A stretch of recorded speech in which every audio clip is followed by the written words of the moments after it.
সম্মানিত ভিউয়ার্স, আসসালামু আলাইকুম। কেমন আছেন আপনারা সবাই? আশা রাখছি ভালো আছেন। আমি সবুজ ভাই চলে আসলাম আজকে এই তিস্তার পারে মানুষের দুঃখ দুর্দশার কথা জানবো, তিস্তার পারে মানুষের হতাশার কথা জানবো। আবারও হিংস্র রূপে ফিরে এসেছে তিস্তা। নদীর পানি বাড়তেছে ভাঙন, পাশাপাশি অনিশ্চিত ভবিষ্যৎ নিয়ে দিন কাটাচ্ছে তিস্তা পাড়ের মানুষ। নদীত পানি বাড়ছে, বহু বছর ধরে বিরাট কষ্ট হয়ে গেছে আমার। এখন চিন্তাতে বাঁচি না। এখন তো আমার সরকার আমাকে ভিতরে চোখ তুলিও দেখে না। এখন কি করি?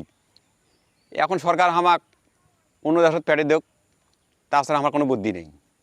আবারও তিস্তা ভাঙন শুরু হয়ে গেছে। আমাদের জমি জমা সব শেষ। এই যে আমাদের ভুট্টে হাটে এটাও নদী কবলিত হয়ে গেছে।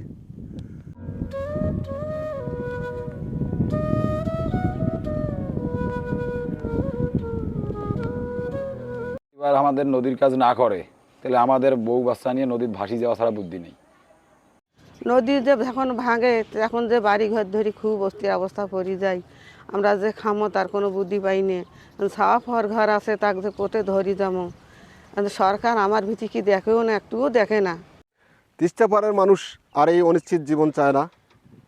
তারা তাদের মাথা গোঁজার ঠাঁইটাকে রক্ষা করতে চায়। তারা চায় এই তিস্তা মহাপরিকল্পনা বাস্তবায়ন, কিংবা এই তিস্তার বন্যা প্রতিরোধে সরকারের পক্ষ থেকে আশু সমাধান। সবুজ ভাই, মহিপুর।